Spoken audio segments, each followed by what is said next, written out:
Hey, are you an American sports fan with nothing to do now that the Super Bowl is over?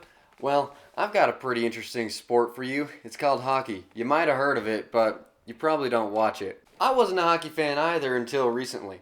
I liked all the other sports, football, basketball, baseball, and even my fair share of soccer, but hockey was never really on my radar. That all changed about a year ago, and now I'm here to convert you. I want to show you how hockey takes bits and pieces from all your favorite sports and combines them all into one fantastic game.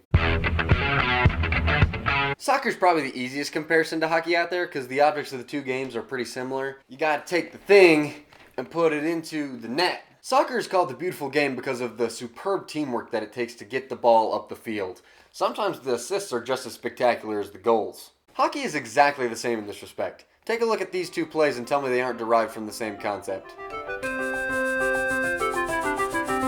The common detraction I hear against soccer, living here in the States, is that it's too slow and boring. And trust me, hockey is not that at all. It's kind of like watching a really good soccer match on super speed.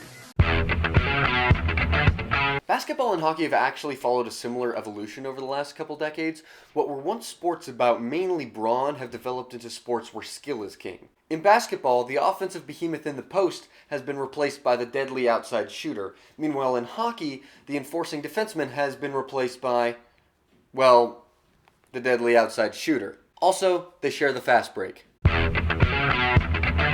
The best part of American football, no matter who you ask, is the utter display of carnage that takes place on the field. People get hit at such force where you wonder how they're even able to walk off the field, much less keep playing the rest of the game. But you know what? Hockey hits too. Football fans, imagine a sport where you still have the beauty of soccer, but you speed it up to basketball's pace and you're still allowed to drive a guy into the ground with little regard for his health and safety. That's hockey. I'm gonna be honest, aside from the involvement of sticks, baseball doesn't really have that much in common with hockey as far as style of play. But what it does have is tradition. Baseball is all about tradition. Babe Ruth is still generally regarded as one of the best players of all time, even though he'd be absolutely destroyed by Adam Ottavino sliders if he played today. Hockey has a similar affection for the past, to the point where all the major trophies are named after people that your average hockey fan has no idea who they were. I don't know who the Norris Trophy is named after. I don't know if he was a player or a coach or just some dude that the NHL really liked. So they named the award for the best defenseman after him. The Cy Young Award, the Calder Trophy, are they really that different in terms of a naming mindset? The Stanley Cup though is cool, I'll give you that. I know who Lord Stanley is. He was the Lord of Stanley. Speaking of which, the Stanley Cup playoffs. I had to give hockey's playoffs their own section because they're just so goddamn good. In my opinion, they're tied for the best tournament in American sports with March Madness. They are 4 to 7 games of the best hockey on the planet for all the marbles.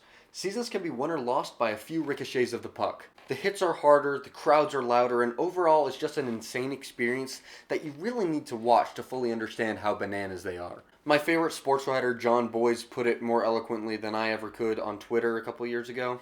And the playoffs are really what converted me to hockey. This time last year, I was just your average American sports fan with little to no interest in hockey.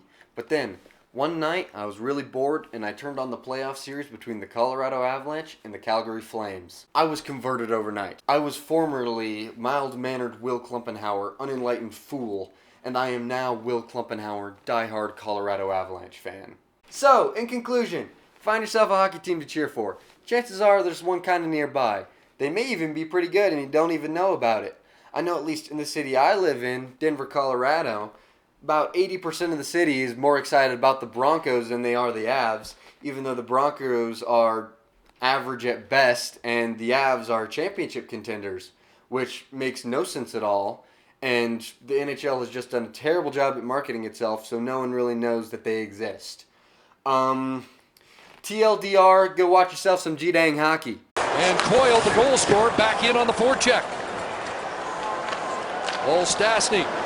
Look at McKinnon shifting gears into the zone. McKinnon scores!